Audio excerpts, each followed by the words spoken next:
I don't know what Duare said. I have not listened to what Duare said. William Ruto's administration is running a cabinet that is widely regarded as one of the most incompetent in modern Kenyan history. List ya Dr. William Samoei Ruto, nimeona kwamba ameweka personal interest over the national interest. But it's worse than just poor performance. Cabinet secretary posts don't even get awarded based on competence or vision anymore. I, Geoffrey Kiringa Ruku.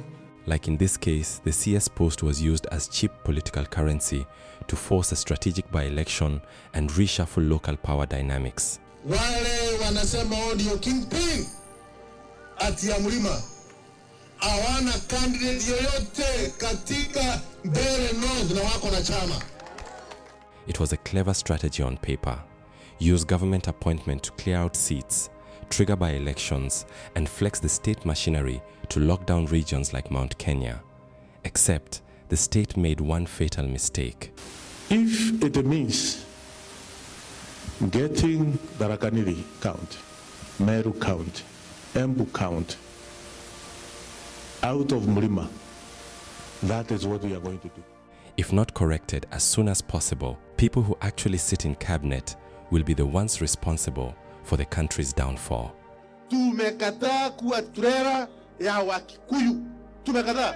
Mount Kenya East, tumekataa kuwa trera ya watu ambao wanafikiria Kenya ni yao wakiwa hapa Mount Kenya West. If you love this kind of content, go ahead and like this video and subscribe. Now let's get to the video. I beg to introduce to you the member-elect for All-Kalau constituency, namely Sami Douglas Kamau Waweru. If you were watching Parliament, you saw Sami Douglas Kamau take the oath of office after his landslide victory in the recent by-election. I, Sami Douglas Kamau Waweru, having been elected a member of the National Assembly. But what caught everyone's eye wasn't just his swearing in. That green blazer is the official color of the democracy for the Citizens Party DCP. To the average viewer, it was just a choice of outfit. But to the ruling coalition, that green jacket was an absolute middle finger. UDA-allied MPs immediately began panicking, raising points of order, arguing that wearing party colors violates parliamentary dress codes. Mr. Speaker, I am standing in relation to our standing orders, and I needed for you to pronounce yourself in the House on a matter that is very clearly on our standing orders that has to do with the prohibition of party symbols and party insignia in Parliament, Mr. Speaker. They weren't angry about the dress code. We are seeing a gang of 13 members of Parliament, Mr. Speaker, who are donning party insignia. You ought to look at yourselves and see that there is only 13 of you up against hundreds of members of Parliament, and you're totally out of order. I thank you, Mr. Speaker. They were angry about what that green blazer represented. Proof that the state machinery lost control. Wamama wa Kikuyu ni wakora. Ebu ona.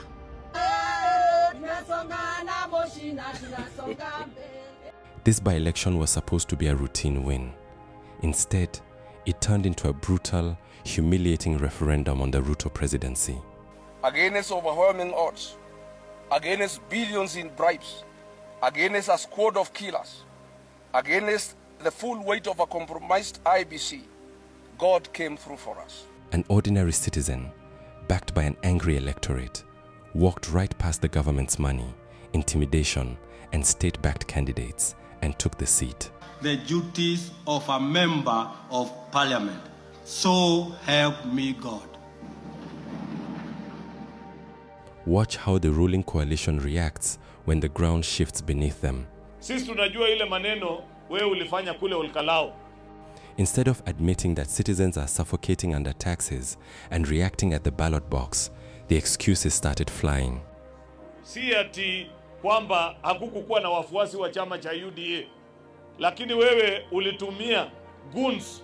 Some UDA senators claimed their supporters were intimidated into staying home. Ironic, considering opposition voters reported heavy-handed government presence throughout the campaign. na ukaenda ukiandika kwa milango ya wafuasi wa chama cha UDA, unaweka X na kutisha watu mpaka wakaogopa kupiga kura.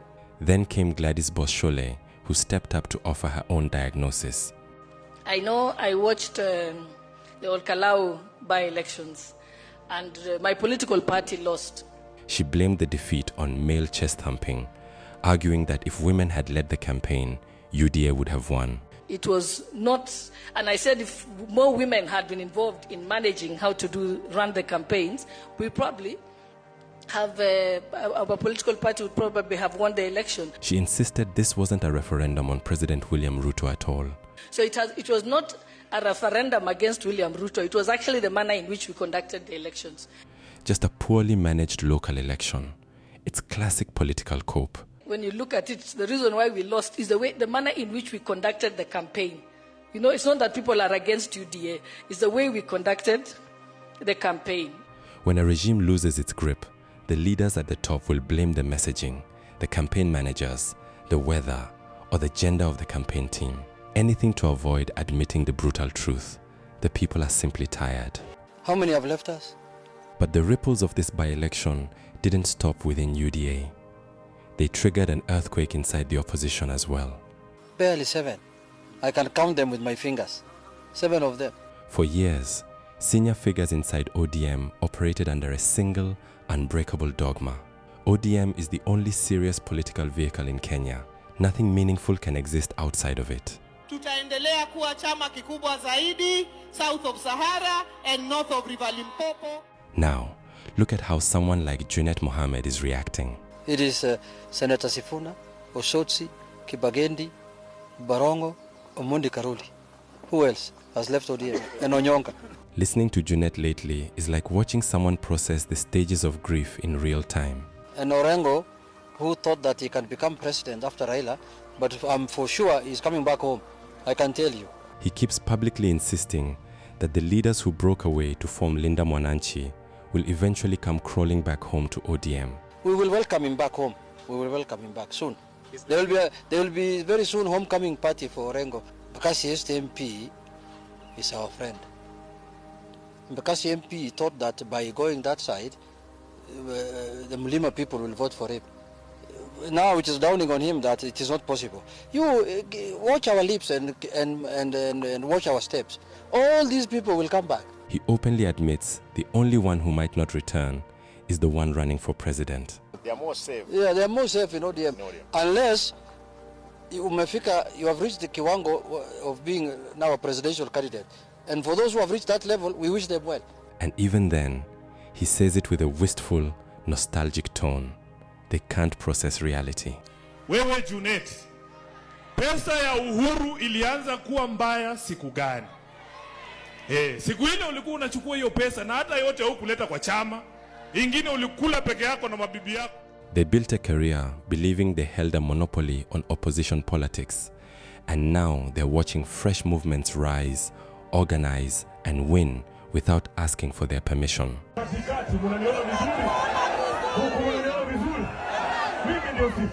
Which brings us right back to where this entire chain reaction started, the cabinet. There is heavy chatter in Kenya right now about an upcoming cabinet reshuffle. Cabinet reshuffle is on. The rumors say the president is preparing to drop certain CSS to rebalance his political math ahead of 2027. Mahakama Kuu imemtaka Rais William Ruto kuteua baraza jingine la mawaziri katika ndani ya muda wa miezi minne. If you ask me, it's a complete scam. Shuffling bad ministers from one docket to another is just moving toxic waste around the house. Hii inaweza fananisha kwamba ni amebadilisha misitu, lakini nyani ni wale. What this country needs isn't a reshuffle. It's a massive, uncompromising cabinet firing. Half of those cabinet secretaries shouldn't be moved. They should be shown the door immediately. Kwa social media. I'm not going to apologize. Maybe atanirudi nyuma. Which leaves William Ruto facing a terrifying dilemma.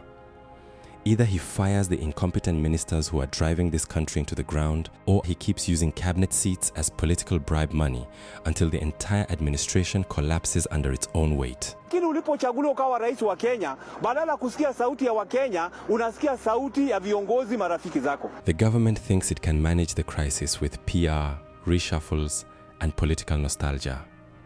But the green jacket sitting in parliament today tells you that the country has already moved on. Subscribe.